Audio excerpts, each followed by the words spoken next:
While Donald Trump stood before cameras claiming that Iran had effectively surrendered, events unfolding thousands of miles away told a very different story. Inside Iran, the country's leadership did not sound defeated. They did not sound broken. In fact, their public statements sounded more like a warning that the confrontation was far from over. Iran's foreign minister, security officials, and president were all delivering variations of the same message: not surrender, not defeat, but a promise that the conflict was unfinished. Two completely different narratives are now colliding. On one side, the American president announcing that victory has already been achieved. On the other side, Iran's leadership openly rejecting any suggestion of surrender while warning that retaliation remains on the table. Someone in this situation is misrepresenting reality. The most troubling possibility is that multiple sides may be shaping their own versions of the truth. What you are about to see is not simply another Middle East update. It is a case study in how international crises spiral, a moment where military escalation meets political messaging, where competing propaganda from multiple governments collides with the hard realities on the ground. Oil facilities are burning. Critical infrastructure has been damaged. Reports of civilian casualties continue to emerge, and perhaps most concerning of all, the Strait of Hormuz, the narrow passage responsible for transporting roughly 20% of the world's crude oil, is now facing severe disruption. Meanwhile, many analysts are questioning whether Washington anticipated how quickly the situation could escalate. Over the next few minutes, we will examine what Iranian officials are actually saying, why the claim that Iran has surrendered is being challenged, and why the geopolitical landscape today may already look very different from just a week ago. A simple way to understand the situation. Imagine a powerful neighbor suddenly forcing their way into your home, causing massive destruction. Afterward, that same neighbor walks outside and announces to everyone on the street that you have surrendered. But you are still standing there, injured, angry, and very much refusing to give in. At the same time, you warn other neighbors that if they allow that attacker to pass through their property again, they might become the next target. How long before the entire street becomes unstable? That basic dynamic is similar to what analysts say is now unfolding between Washington and Tehran. And the question many observers are asking is simple. Is the narrative of surrender a strategic message, a misunderstanding, or something more dangerous? How this escalation began. The administration of Donald Trump launched a large-scale military operation targeting Iran's leadership and military command structure. The objective behind the strategy was clear: strike quickly, eliminate key figures, collapse the command chain. The underlying theory was that once the leadership was removed, the system would fall apart internally. Officials believed that political instability inside Iran might follow, but events did not unfold as predicted. Yes, Iran sustained serious damage, but the government structure remained intact. The military chain of command adapted. Political leadership quickly reorganized.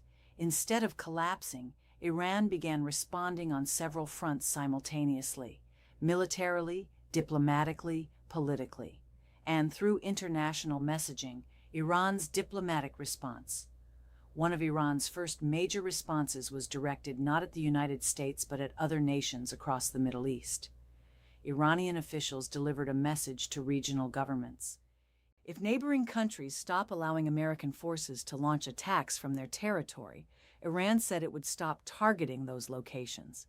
In other words, the message was simple: this conflict does not have to spread across the region, but any nation assisting military operations against Iran could become part of the battlefield. Countries such as Turkey and Azerbaijan were mentioned in statements suggesting that certain strikes hitting their territory may have occurred during attacks on American positions.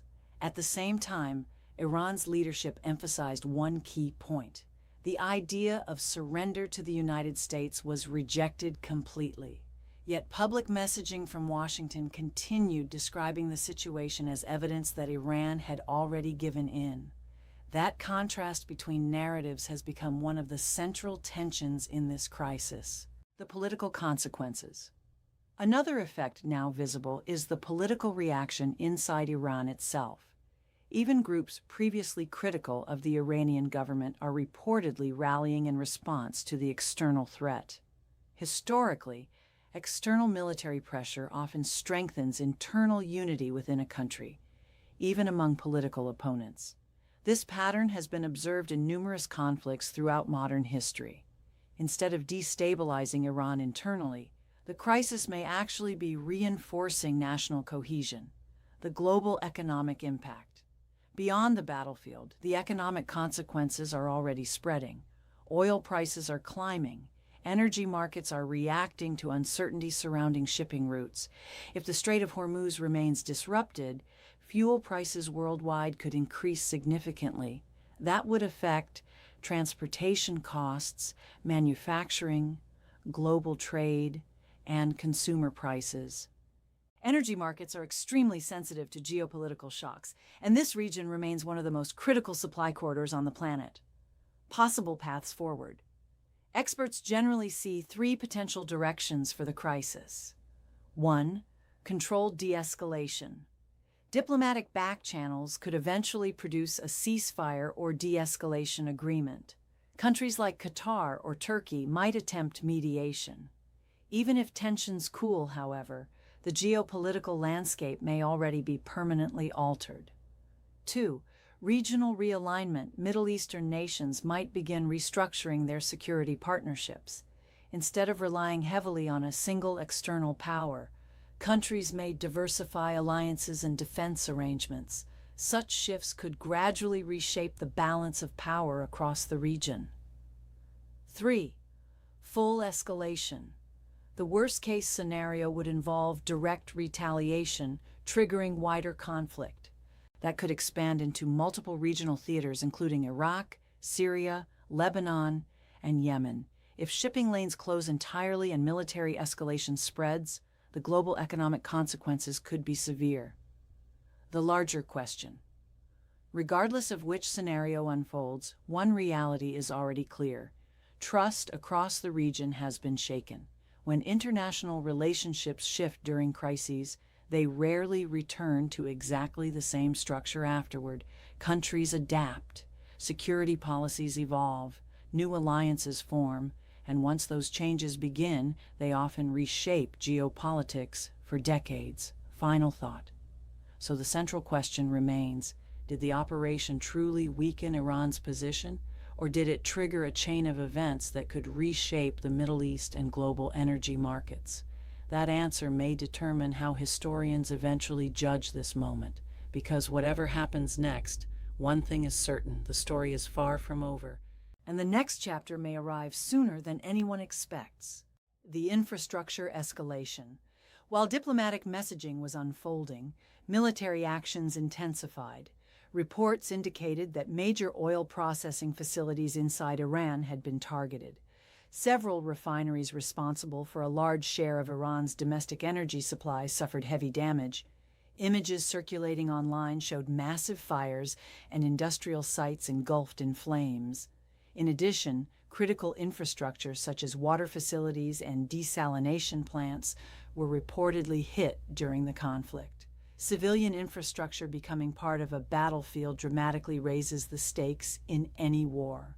Historically, attacks on water systems, power grids, and urban infrastructure often harden public resistance rather than weakening it. Analysts warn that such strikes can unite populations that previously had deep internal divisions. The Strait of Hormuz crisis. Perhaps the most globally significant development involves the Strait of Hormuz. This narrow waterway connects the Persian Gulf to the global energy market. Roughly 1/5 of the world's oil supply passes through this route. Now, many tanker operators are refusing to sail through the area. Insurance companies have begun denying coverage. Several Gulf energy exporters have temporarily reduced or halted shipments. Without insurance and security guarantees, commercial shipping companies simply will not risk sending vessels through a potential war zone. Even proposals involving military escorts have not reassured many shipping companies. Their response has been blunt: no cargo shipment is worth the risk of losing an entire crew. The result is a rapidly tightening global oil market. A strategy built on speed. The original plan relied heavily on speed and overwhelming force. The expectation was that a quick leadership strike could end the conflict before it expanded. For a brief moment, that scenario appeared possible. Initial strikes were highly successful, key targets were hit, and the White House presented the situation as a decisive victory. But long-prepared contingency systems inside Iran appear to have prevented the rapid collapse that planners expected. Iran has spent decades preparing for leadership targeting attacks. This includes distributed command networks, backup leadership structures, and military units capable of operating independently. Those systems are designed specifically to survive decapitation attempts.